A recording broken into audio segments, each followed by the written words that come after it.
Baka naman, baka naman, baka naman! Hello everyone, welcome back to Baka naman! The podcast that recaps Drag Race through a Pinoy queer superfan lens. Kasi beka naman pwede, di ba? At Baka naman pwedeng video pa rin as a very special offer to the second half of the second season of Drag Race Philippines. So, we just finished episode 9. The second to the last episode of the season.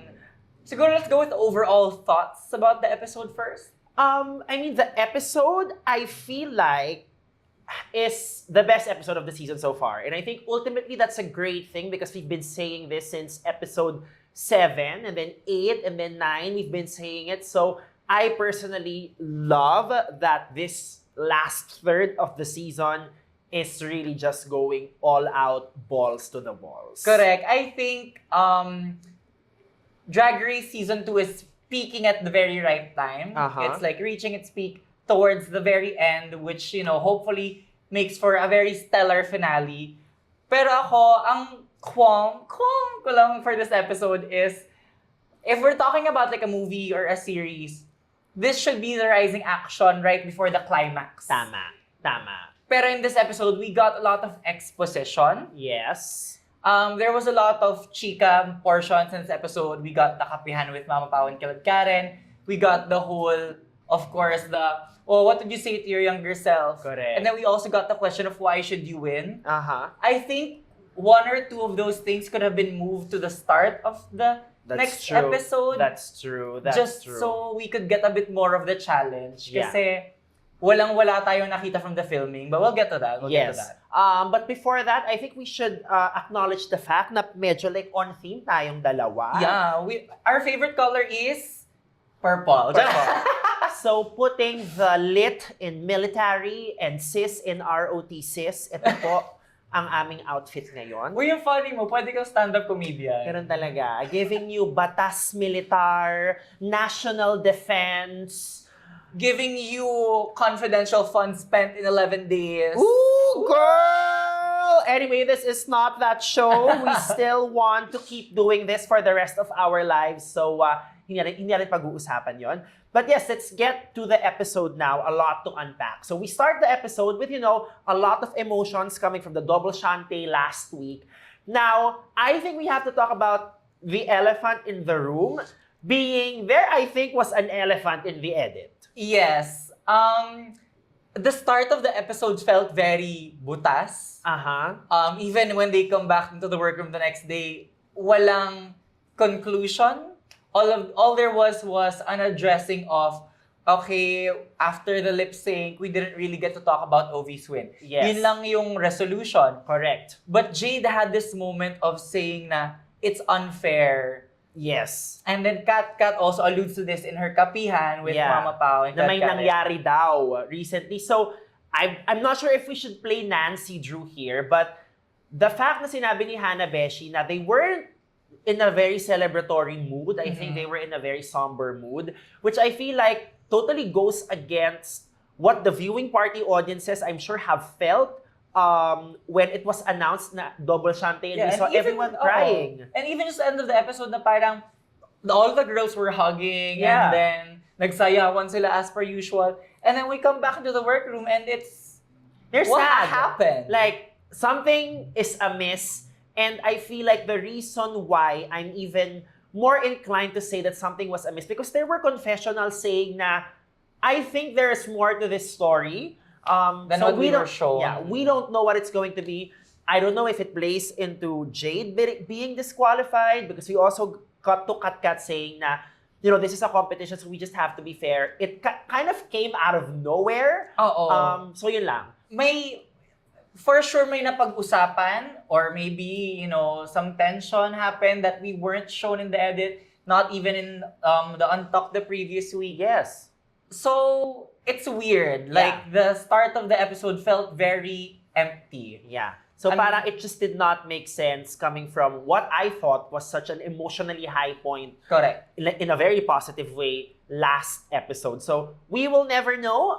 Buti na lang marami pa tayong pwedeng i-unpack sa episode na to. Ang dami nating pwedeng i-unpack sa episode na to. Dami. We move on to the next day. Ang top 6 po ay 6 pa rin sila. After 3 weeks of being the top 6, this feels like season 14 where we did not say goodbye to anyone in a long time. In many episodes, and then people kept returning. So it's very much giving that kind of vibe. But I think finally, nung nasa lamesa na yung top 6, they all finally acknowledged Ovi's well-earned and long overdue win. Yes. So at this point, it just leaves Hannah and Jade without a win. Well, we'll see. We saw in the end of the episode that Jade finally did get her win, and Hannah Beshi was there. Hannah Beshi's story is basically like it's a big deal sa kanila that, you know, Hannah hasn't bagged a badge yet, but personally, I think she's been giving us great display of her talent, of her charm. But again, more on that later. So we get the message from Mama Ru, not so subtly alluding to main event being their song for the music video challenge. Correct. Not to be mistaken, sa Grand Fans Day ni Main Mendoza, ibang main event po yun. I hate you! So not to be mistaken with that, this is a different kind of main event. Sige lang, ganyan po. Hindi ko maseryoso yung pagpasok ng Main Mendoza, #Aldab forever. Correct. But this is the music video challenge. This is very important because I think a music video challenge kind of is a great intersection of your charisma, uniqueness, nerve, and talent.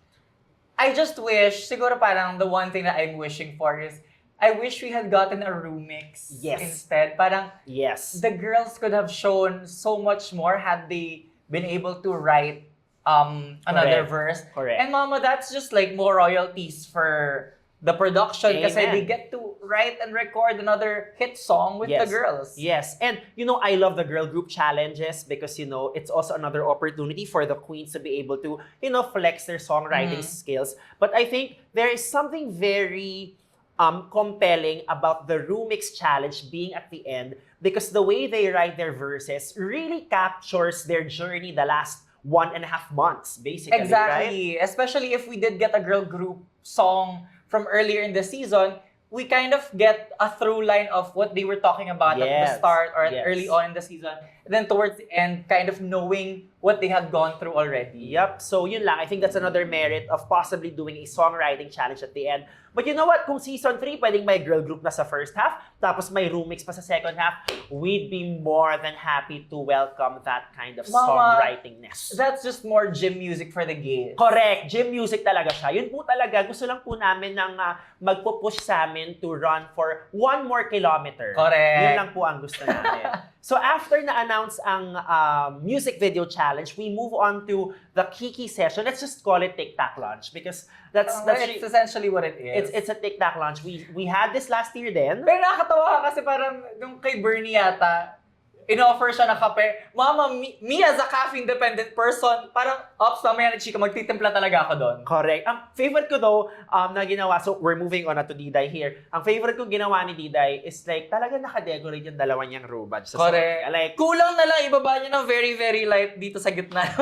Yun talaga yun. But you know, we start with Bernie talking to Mama Pao and Kalad Karen. First of all, I love that Karen gets this particular moment sa season because as a judge, Karen is very compelling, but I think it's that also means underutilized pa rin po ang talent si Kalad Karen dahil ang dami niyang kayang gawin. Exactly. Underutilized yung talent niya as, you know, as essentially a TV veteran at this point. Yeah. She is a news anchor for, I think, TV5, if I'm not mistaken. She's already a news anchor. So, parang this just banks on her natural flair for the camera and not just in an aura way, but in like, she's very eloquent kasi. Yes, and I like it then na sa TikTok launch, Mama Pao kind of assumes like a less alpha position. And, you know, we see na sanay si Mama Pao dito of doing the Itbulaga bits sa trying to, you know, play with so many other characters in a scene. So, kita natin dito, ang galing niya magsundot ng punchlines while also making Karen shine. Yes, actually, ang gusto ko sa dynamic nila, Mama Pao is like okay, ito yung mga storylines, plotlines we have to address for each queen. Siya yung medyo nagte-teleprompter mode siya dun na. Correct. She has to inject a question that needs to be talked about. And then Karen is the one that's bouncing off of na parang siya yung bumaba na, siya yung mag-follow-up question. And then siya rin po yung iiyak sa dulo ng bawat interview. relatable as an iyakin myself. I'm telling you, she's underutilized. So talagang piniflex niya lahat ng muscles, lahat ng tool in her toolbox ginagamit ni Karen, and we are better for it. Correct. So the talk with Bernie really is about doing it for herself. And I feel like, trying to maybe use a textbook term here, it's giving very Maslow's hierarchy of needs. Come on, Maslow's hierarchy of needs. Diba kasi sabi niya na parang most of her life she's been working, so maybe it was really about survival mode, maybe putting food on the table, and now na that is kind of parang stable already, she now wants to express her creativity. Paakit na po siya sa rurok ng self-actualization. And I love that so much. And she also talks about how parang before her, her eyesight, her health deteriorates further, gusto na niyang magawa yung Drag Race now while she's, still relatively at her peak, at her prime, kung kailan niya kayang gawin. Hindi yung kung kailan, and down the line, if it's not addressed, tsaka pa siya mag-Drag Race. And that's also one of her reasons for joining, is to, finally earn the money for herself, for an operation, for a medical procedure that will help her fix her eyesight. Yes, and I think one thing I really love about Bernie is that in the walkthroughs, in the confessionals, out of drag, she is such a sweetheart. It's parang a great contrast to this fierce Amazona goddess that she is on stage. She goes from this tiny dynamite to yung kumaring kapitbahay mo. Very that. And then of course, we end yung segment ni Bernie na sponsored pala ng Lift Clinic. Just like our viewing parties. And also just like my jawline over here, I've been mentioning this sa mga viewing parties namin. So, I'm sure nakita nyo po, napabago po ng pabago ang aking muka ngayong season 2. So, Lift Clinic, baka naman pwedeng paando rin ako ng all-star slips dyan. Correct. So maraming salamat, Lift Clinic. Sinusuportahan po nila ang mga kabaklaan ng Drag Race at ang kabaklaan po ng Bekenemen. So, yes, thank you for sponsoring androids everywhere. Correct! Up next, Hannah Beshi. Hannah Beshi, ito tayo, we were talking about this earlier na Hannah Beshi's storyline the whole season is how she's doing good, how she's always on the right track, sinabi yan sa deliberations, but she is so shy of just getting that Rue badge. Yes, and I feel like this is kind of an interesting thing to deeply examine, because if to Hannah, she's doing really well and she's already proud of her work, but of course you have producers who are trying to push the story of always being the bridesmaid, never the bride, it can really kind of shake your inner peace.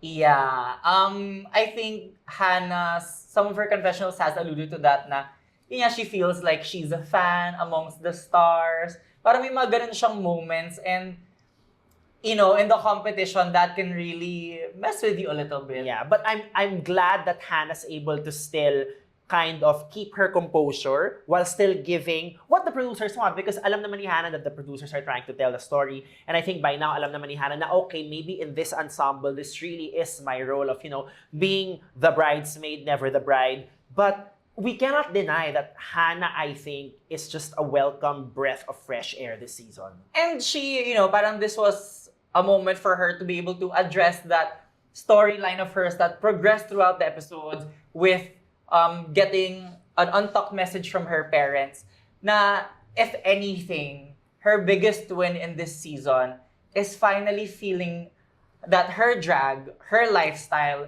her passion is accepted by her parents, or at least there's an openness to talk about it now. Yep, and I mean, that is really winning in life. Correct. Up next, we have Captivating Kat Kat, and I really love this segment. I feel like this is a great supporting moment coming from yung verse ni Kat Kat sa episode 1 na subukang kilalanin and you love Kat Kat forever. And it's very much like this is what we got. And gusto ko na tinanong siya na parang, totoo bang mataray ka? Totoo bang masama ang ugali mo? Sinabi niya, oo, totoo. She didn't shy away from it. Just like, we mentioned this at the very, very first episode.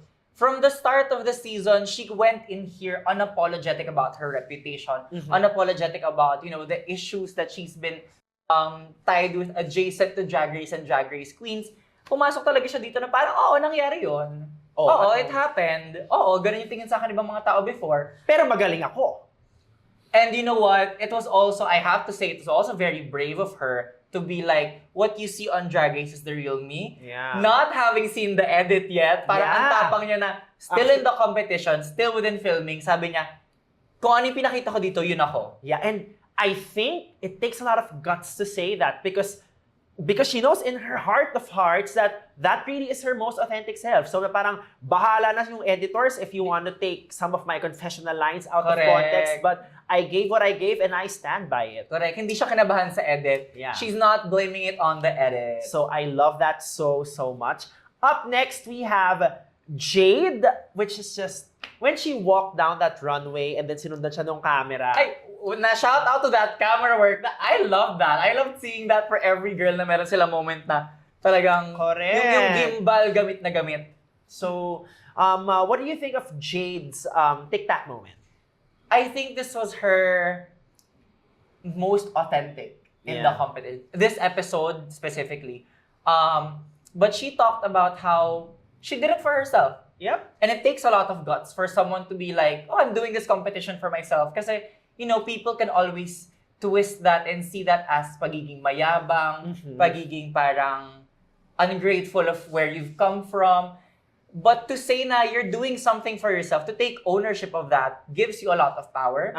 And then she addresses na parang, I'm just being myself. And nagulat ako na people take inspiration from me. And parang, you see how much it has affected her, that people do look up to her despite not aiming to be a role model. Exactly. Amen. And I think she's been totally unapologetic about it because I think there was a point here that Pao asked na parang, ano ibig sabihin niyang parang, I guess, esoteric? Or ano ba yung mga pinagsasabi mo at kung buruhos kineme? Tapos yung sinagot ni Jade was just more Jade-isms na they never really got like a conventional, logical answer. But somehow, with Jade being more of herself, it just made total sense. That's because that's how she is. That's how she is in real life. That's how you talk to her. Tinanong nga siya, diba, ganyan ka ba talaga magsalita in real life? And we can attest, yes! We can attest to that. Ganun po talaga siya. And I think I've said this in the podcast before. She is one of the purest souls you will ever meet. It just so happens that it takes a while to get used to how she portrays herself. Pero ganun talaga siya. Ganun talaga siya. At ganun talaga siya, what tayong magagawa. And one of one siya, guys. Sinabi naman niya, ultimate one. Winarningan naman niya tayo. Basically, this whole episode was just an advertisement for her Meet the Queens video. Correct. And I love it that we have queens here who are sticking to keywords that they've written for themselves, coming into the competition, key phrases na binigay nila sa Meet the Queens, because these are people who, you know, want to make sure that they brand themselves effectively, and in doing that, you have to do it consistently. Yes. Up next, we have Ovi Kant, who I feel like really poured a lot of her heart and soul during this tic-tac lunch moment. She opened up, well, we also see that yung sa message niya to her childhood self, she opens up about, you know, not being understood and kind of making that your strength. Being the one that always thinks differently, takes a different perspective. And she owns up to that. She talked about how she doesn't have a brand, she has an identity.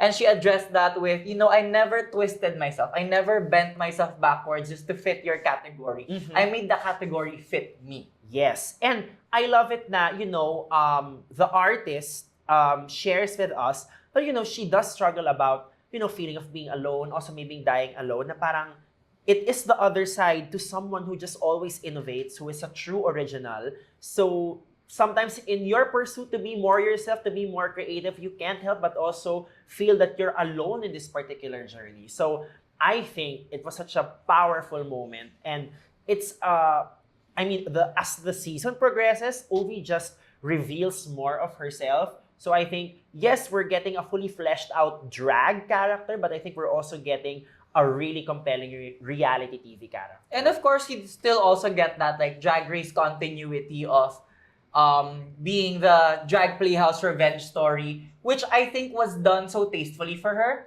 Because it wasn't so hammered in throughout the season na her being part of the Playhouse, her being the last member to enter the competition, it didn't overshadow her time on the show. Yeah, because it has happened in previous franchises. Like, for example, Diabetes, nasa shadow ni Crystal Method. Laganja being Alyssa's drag daughter the entire season. So to be fair, I think really props to the editors for just trying to acknowledge it, Yes. but not letting it kind of hinder Ovi's progression or path to excellence during the season. Correct. Up next sa ating TikTok lunch, we have Arizona Brandy. Nakapihan session nga daw with Mama Pao and Kalad Karen, pero naghanap pa rin siya ng alak. Kasi yun ang kanyang Arizona Branding. Kaya po kami nagsabay doon kasi nag-take na po kami kanina, pinakat po namin. Sabi ko, gusto ko sabay tayo para kunyari meron tayong genius idea together. Kunyari mind meld. Kunyari mind meld, pero hindi po. Pinakat po namin. Hindi po kami ganun kagaling, unfortunately. But you know, sa segment ni Arizona, you know, we talk about just her being frustrated because she knows na had she brought better runways, baka at least 2, maybe 3 badges na siguro siya by now. They talk about her. They say she's always on the top, though she did have 2 bottom placements. But you know, they talk about her always rising to the occasion, stepping up to the challenge, but then falling short on the runway kasi nga wala na siyang pera. Correct. And we've said this in the last few episodes of the podcast that we can sense her frustration, but you also cannot deny that you want to root for her because she knows that ito na yung kaya niya in other departments where she can still have control in the competition, mainly the performances. She is still giving it her 102%. And the fact that she owns up to it, na sabi niya, she's not gonna make excuses for it. Ito lang yung kinaya ng time, resources niya in preparing for the show. And yun lang talaga, yun yung ma-offer niya. And she's not gonna go on some tangent about etong part na to, wala. At yung design na to, hindi na-execute, kaya may ganyan. And gusto ko yung shinare niya na backstage basically kapag naglalabasan na ng runway yung mga bading. Diba? Parang siya, parang grabe. Parang wag na lang. Parang nafe-feel ko yung, there is some degree of shame and maybe embarrassment attached to it. And I really feel for her if she has to go through that pag nangyayari yung mga ganong sharing moments. And in some way, you know, it's a very, again, relatable Filipino story to kind of have lack of resources hinder your progression.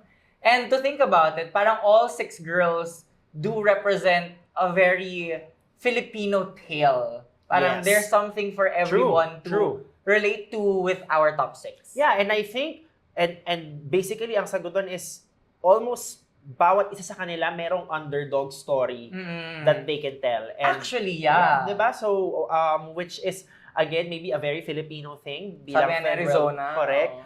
But yeah, very, very excited to see kung anong gagawin ni Arizona next week dahil I'm sure alam niyo naman po na hindi po siya natanggal. And on that note, we'll be talking about the filming of the music video or lack thereof after the break. Baka naman, baka naman, baka naman. And we are back sa episode 9 recap. So it's the music video challenge. We saw very little footage of the music video being filmed. I mean, we even got very little airtime of Nunoy Revlon, who was there to choreograph the whole thing. We didn't get much of the actual choreography session. Yeah.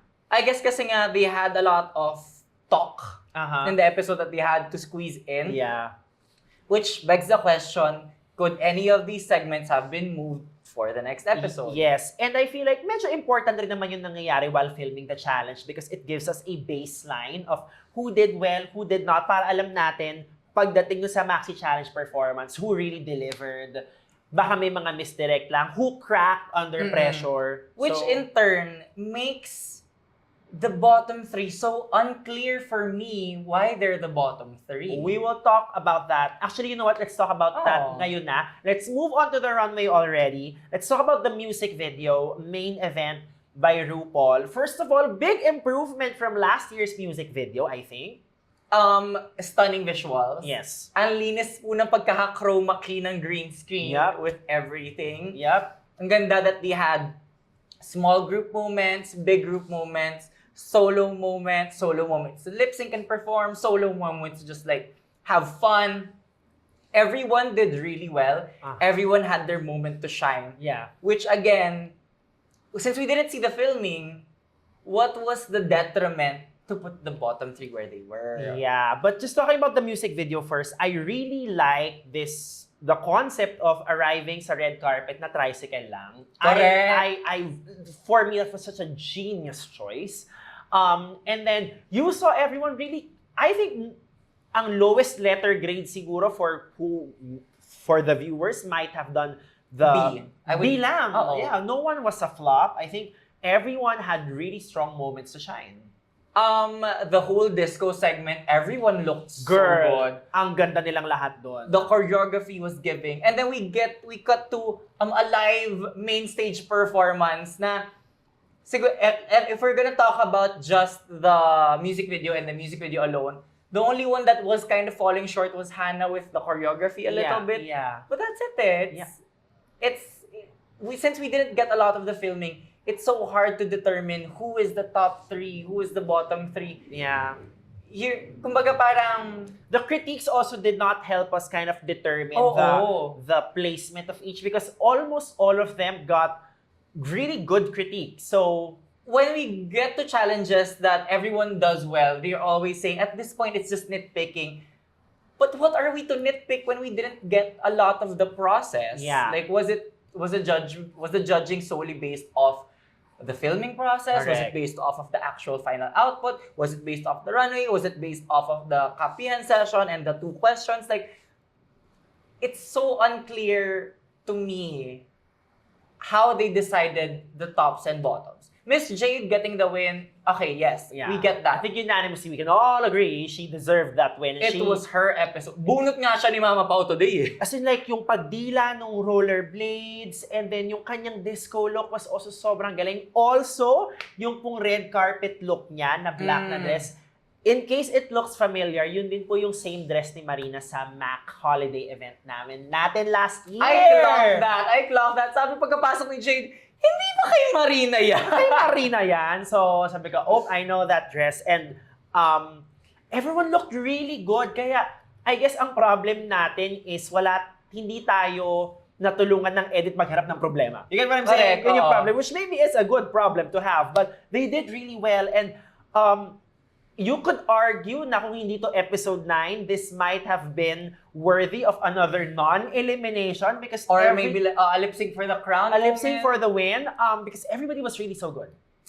Yeah, so ayun, parang it's just difficult to kind of stomach the fact that we got a bottom 3 for logistics purposes. We had to eliminate 2 girls. It's hard to stomach na how did these 3 deserve to get put into this situation when we barely saw the actual challenge. Yeah. But now we move on to the runway. Category is doble cara, na I think it's just a very Filipino category. Even the term, na dati siyang doble karaoke, na ngayon pinaikli natin to doble cara, it's so good. But I think the overall, this isn't exactly my favorite runway category so far. But there were some really cute executions. Standouts for me, my favorites have to be visually, Hannah, Beshi, and Bernie's runway looks were so visually delicious and impactful. Yeah, and if you see their runway without knowing the category, you will know what the category is. I think that's kind of like another great litmus test to see gaano ka-strong yung concept ng queens. Of course, Jade's at first, I was parang, okay, the VO helped a lot. Yes. And then when you hear about the story, it's just, wow. That is like life redemption. Ang difference for me between explaining your runway and in this situation is, it was still good without the explanation. There was still some story there that leaves you wondering a little bit. And then when you get the story, dun mo na gets yung full impact. Rather than a runway concept na, I have to compare it to OVs na has to be explained to you for you to understand what the concept even is. Correct. I really love OV's concept. As a non-binary identifying person myself, I love the concept.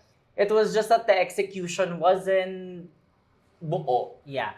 Ako naman, I think, ang nakuha ko sa judges is I think, they really respect and appreciate OV's message. But I think at the end of the day, it was really off-brief. Yes. I think that was their point, which is kind of hard to, I guess, how do you put that in a competition setting when somebody's runway story is deeply personal, na if you judge it under that lens, it's very compelling. So yeah, it was a kind of like a weird night. Cats, I think, was okay naman, serviceable sa start. Buti na lang nasa start siya. But of course, we have to talk about, the Arizona of it all. Again, are we nitpicking here? Was she in the bottom for the fucking clips in her wig for the runway? Like, correct. what was the reason? What was the reason? I don't get it. Like, I think at this point, maybe it's the runway, but nakakuha si Arizona ng critiques na medyo nalalamon siya sa mga group shots in the music video. I think that's a minus point. But I think it wasn't emphasized in the edit enough for us to know na parang, okay, all that combined means Arizona is in the bottom. We move on now to, the baby pictures. Yeah. Which is always, cry fest, emotion fest. Naalala ko na naman yung baby picture ni Bernie. Oh. Paano yung Everyone was like 5 years old, bababa. And then we get a picture of Bernie for probably like her early teens na she looks exactly like the picture on the male side of her face. Exactly. Very that. Sobrang nakakatawa lang kasi for majority of the runway deliberation, we get that side of her face kasi yung angle ng camera. Tapos, yun lang din yung mukha na ipapakita sa baby picture niya. Ang funny na moment na yun. It was really funny, and I feel like we needed that laugh given like how, feely and emotion-y this whole segment was. But sa baby pictures, we have a few standouts. Kat for me, the way she talked about the importance of her family, and a couple of times she mentioned talking to the picture of her younger self na kumpleto pa kayo niyan. Like, nung inulit-ulit niya lang yun, sobrang damang-dama ko yung hapdi nun in saying that. And sorry, and feeling ko, reason number 45,000 kung bakit subukang kilalanin and you love Kat forever. Correct. Ako naman ang pinaka tumagos sa puso ko na message is yung kay Ovi. I resonate to that whole feeling alone for a lot of your life, not feeling understood, not feeling really cared for, and then telling, I wish, parang Ovi telling her younger self to be like, stick it through. You're gonna find people that you're gonna consider family eventually. Yeah. Like when she because said she that, has found them, I think, diba? When she said that, dun talaga ako parang tinamaan na, this is what our younger versions would have loved to hear, na no matter what sadness or loneliness or, oppression you're feeling right now, eventually you're gonna find the people that do understand you and do care for you. I think that's a story told time and time again as queer people. Yeah. Definitely it resonates with me. We kind of mentioned that din kanina na it's this whole, being original also means that it can be quite a lonely place. So we heard more of that. And then of course, ang final oral exam ng episode na ito is basically why should you be named the Philippines' next drag superstar? Very Very oral recitation in front of your philo professor. Correct. Tama na siya, level 1, level 2. It's meron sa final boss round yung why should you be the next drag superstar. Kat talked about, and I think we got diverse answers. Yes. We got diverse answers. It wasn't like, oh, I'm that bitch, I'm that star mom. We kind of got that, but it was great. We got that in a very unique way pa din. Correct. Pero we didn't get a generic na, Mama, I'm the superstar. Yes. You didn't see me, I dominated the competition, blah, blah. Wala tayong ganon. Correct. We start with Kat. Na she went for the seasoned veteran age angle. She said that she's been doing drag for 22 years. And finally, in-announce niya yung age na for the entire season, it was TBA. Correct. Ngayon, 42 siya. And she is, not only is she thriving, but a lot of people really have her as their winner picks. And because she has done impeccably well all season. We bring this idiom up time and time again, but that's someone that's done their 10,000 hours of work. Like, you see it in the way she carries herself and just the way that she talks about her journey, not just on Drag Race, but her overall life journey, essentially. Yeah. Drag having taken up, more than half of her life. Yep. So it's a great angle to this particular question. Up next, of course, we have Arizona Brandy. Ang kanyang angle ay yung underdog. Yes. Being the underdog coming from Cubao. She wants to basically just kick the door open for all other underdogs and all other Cubao queens to be here moving forward. But ang gusto ko dito is, dineliver pa rin niya tong message na to in a very lasing and malikot way. Yun nga, parang you get this like medyo emotionally touching moment and then be like, yes, ganon yung like the Arizona isms that we've come to see. Oo, ganon. We've come to see all season long. We also have Hannah, who, if we're just gonna judge off of why they need to be the next drag superstar, I think Hannah's has to be my favorite. Of, we talked about representation with Arizona, but Hannah's representation opens up even more doors. She comes from the province, and not just any province, not like a capital of a region like Cebu or Davao. She comes from Cagayan de Oro, a very not well-known province. She comes from a background of she and her friends had to start the drag scene there. Yeah. It's just a very good representation of like self-made drag queens, of how drag can empower you to want to make and create and craft a path for yourself no matter the circumstances. Yeah, and I think, it needs to be said, Hannah Beshi is a pioneer. Diba? Yung sisters niya in CDO, Hannah Beshi is a pioneer, and that is what makes her just so great to root for. We've heard that several times, but I just want to reiterate this. Like, trying to start something from scratch, innovate in a certain space, diba? Just because you build it doesn't mean people will come to it, but she built it, people came to it, and now she's on Drag Race. So for me, I guess the reason why we're so touched by it, essentially that's what we've been doing the past 2 years. Yeah, so that innovative spirit, really love that about Hannah Beshi. Up next, of course, Ovi's speech is really about being the wild card. Yes. That, being a superstar doesn't always have to mean ticking all the boxes or being the best of the best. Sometimes it's just about making the game fit you instead.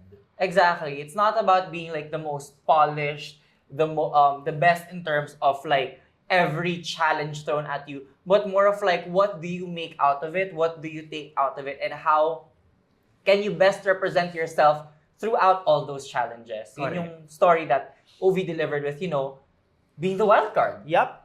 And of course, ang sunod po ay ang valedictory address ni Miss Jade So, na girl, feeling ko, tipong, ang tagal niya na itong sinulat, and ginawa niya itong parang vision board niya na ang dream ko is ma-recite to sa dulo ng competition pag tinanong nila ako why I should be the next drag superstar. She basically talked about 3 slang words: the dollification, the doll domination, the doll shenanigans. She made sense of 3 slang words and elaborated upon them, basically capping off into a thesis statement her entire journey since Meet the Queens. Correct. Favorite ko yung in this manner. Tapos tumawa lahat. Pero yung judges sabi, no, go. So inulit niya, in this manner. And then favorite ko yung sa dulo, na ito, dollification is my shape-shifting skill. Na parang, girl, nasa X-Men territory na tayo. Na parang, oh my God, I love it so much. It is Miss Jade's world and we are living in it. Again, she told us there's only one of her here, and by now,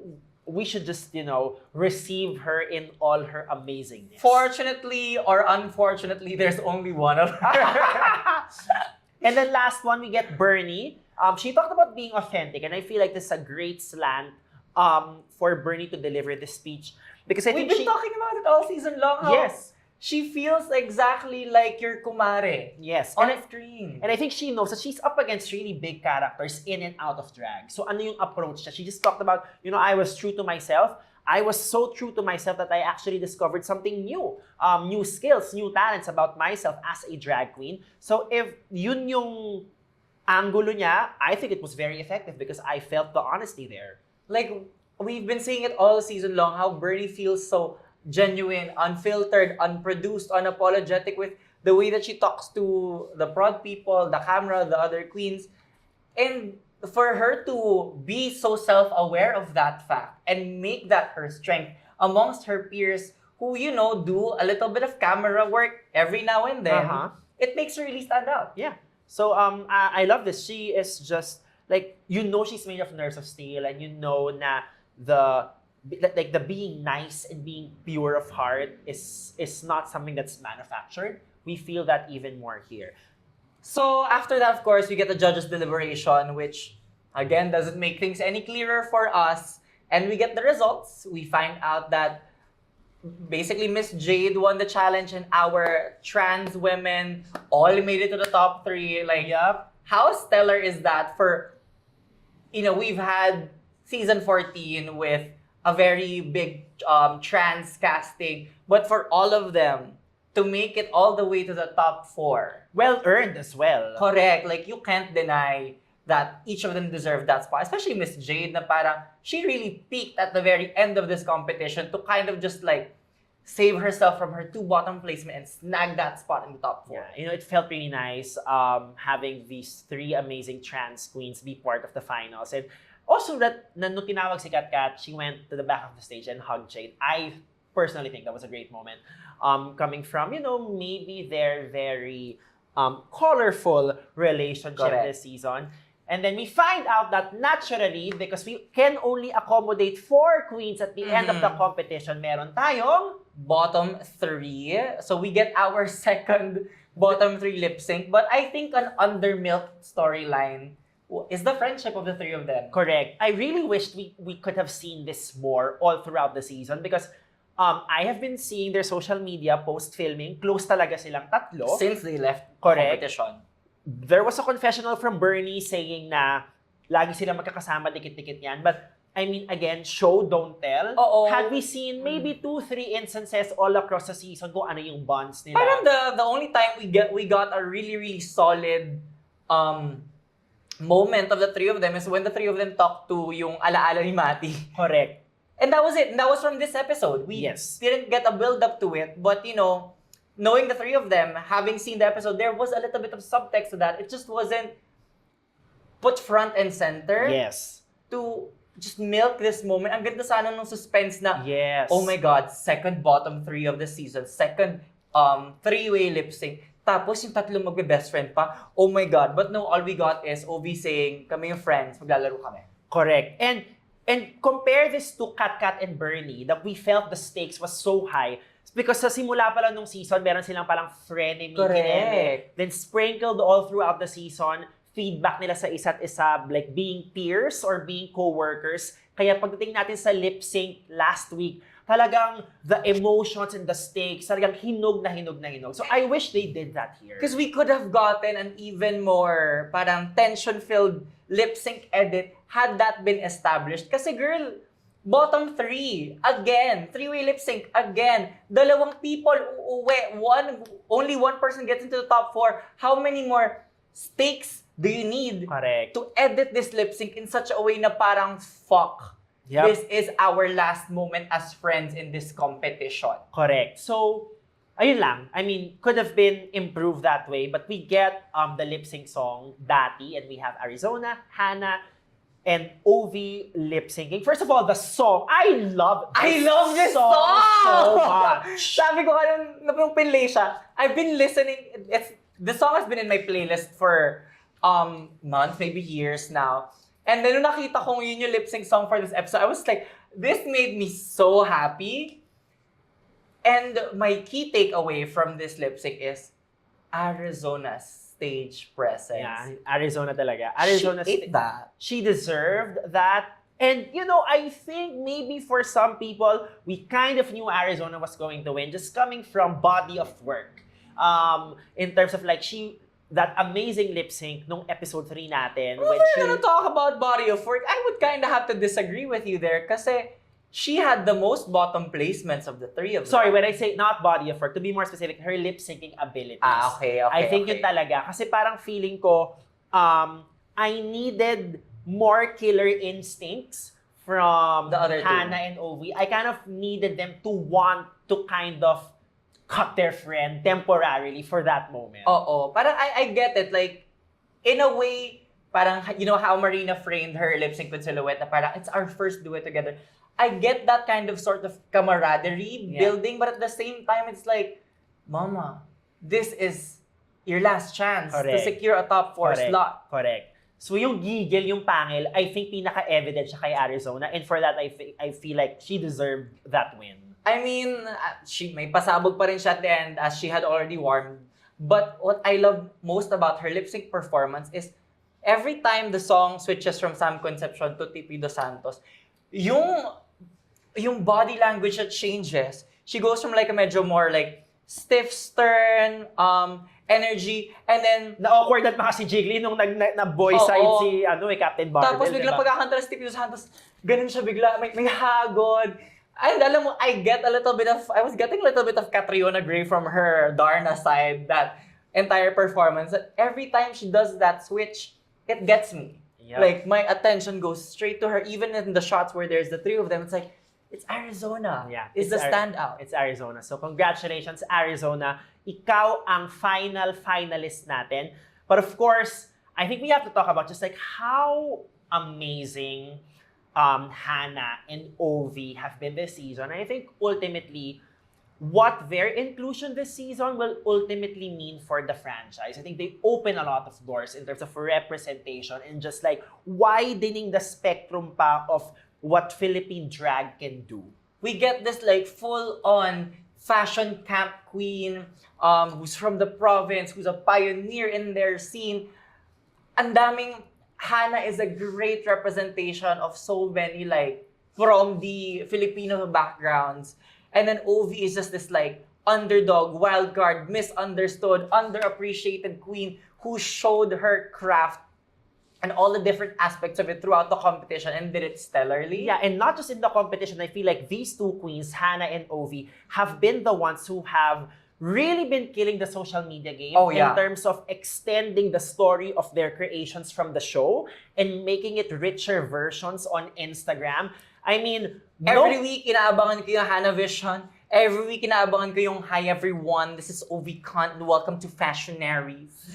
And so I feel like ultimately, I think this is good. I think we're gonna look back at the inclusion of Hannah and Ovi as very critical moments in terms of the longevity of the franchise. I think also having a 3-week run of the top 6 made us fall in love with all 6 of them na this elimination, kung sino man yung matatanggal, lahat tayo malulungkot. Yep.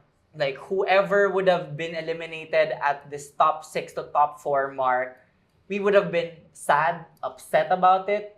And that just goes to show the power that this top 6 holds. Yes, but that is it. We say goodbye to Ovi and Hannah. And then we have our final 4. I think each one of them, an argument can be made on how they can kill a particular lip sync performance. So I still think this is anybody's game. Actually, oo nga. It's the first time in a while we've gotten a top 4 lip sync for the Crown SmackDown that all 4 of them have lip sync previously. Yes! Oh my God, kasi last year, hindi nag-lip sync si Marina. Hindi na nag-lip sync si... Na-lip sync si Silhouette ng twice. But like, so all of them kind of have skin in the game for the last round. Very exciting because alam na nilang ilabas yung killer instincts nila when it really has to matter. So let's see which of them really get to harness that in the most effective way and land themselves the crown. Can we just like give an applause to the most transtastic top 4 in Drag Race history, period. Yes, and I think the international fan accounts have been responding really well, not just to the trans inclusion, but really their excellence. How the show has really done this in a very respectful and delicate manner to make sure that they are uplifted and they are given the biggest spotlight possible. For this to come during a Sasha Colby reign, Mama, just feels right. It does feel right. So, also, I think by now, alam niyo pong huling viewing party na po namin yung episode 9. So maraming pong salamat sa mga sumuporta sa amin. Maraming salamat sa mga lagi po nakaabang sa tickets, sa mga sponsors namin. We have Durex, we have Lift Clinic, we have Levi's, we have Close Up, we have Relax, we have But First Coffee, and of course, our partners at HBO. Thank you so much for making this happen. It's been an exhausting but also very exciting season. Yeah. Parang nag-exit message tayo. We just want to thank everyone who's been there with us from the start. We started this whole podcast and the viewing parties as like a labor of love, a passion project. And for it to have grown to this scale, it's all just because of everyone's support. Yes, and then congratulations as well sa mga nanalo po ng aming Pakak-Lip Sync Challenge. During this filming, hindi pa po namin alam, pero alam namin na pagka-post po nito na-announce sa sila. So kung sino man po kayo, kunyari alam namin kung sino kayo, Correct. pero congratulations! Congratulations! So, no, Bekanaman will not have its own dedicated viewing party because we will be attending A special event. Yun na lang Yeah. muna. Yun na lang.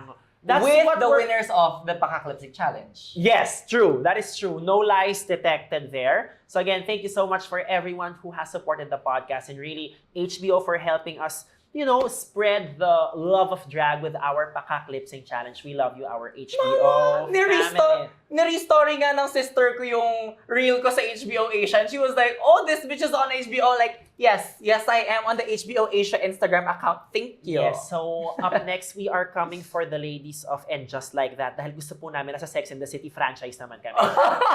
Charot lang. Pero thank you so much. Don't forget to rate and review us on Apple Podcasts and Spotify. Follow us on Instagram at BekanamanPod. I am Baus Rufo on Instagram and he is Baus on TikTok. Also, abang-abang lang tayo sa Instagram namin because the off-season ng viewing parties may not be as long as the previous off-season. We don't know what's in the pipeline. Hala! Oh, if you know, you know. Anyway, I'd like to thank Christine Ordinario for my outfit and Riz of Kukumo for my nails. I am at Mix.Chanel on Instagram and at MixChanel on Twitter. And that's it for episode 9 of Drag Race Philippines Season 2. Papasalamat rin po ako sa fast fashion for my outfit. Hashtag save the planet! You know what? Let's cut it there. Bye! Bakanaman, Bakanaman.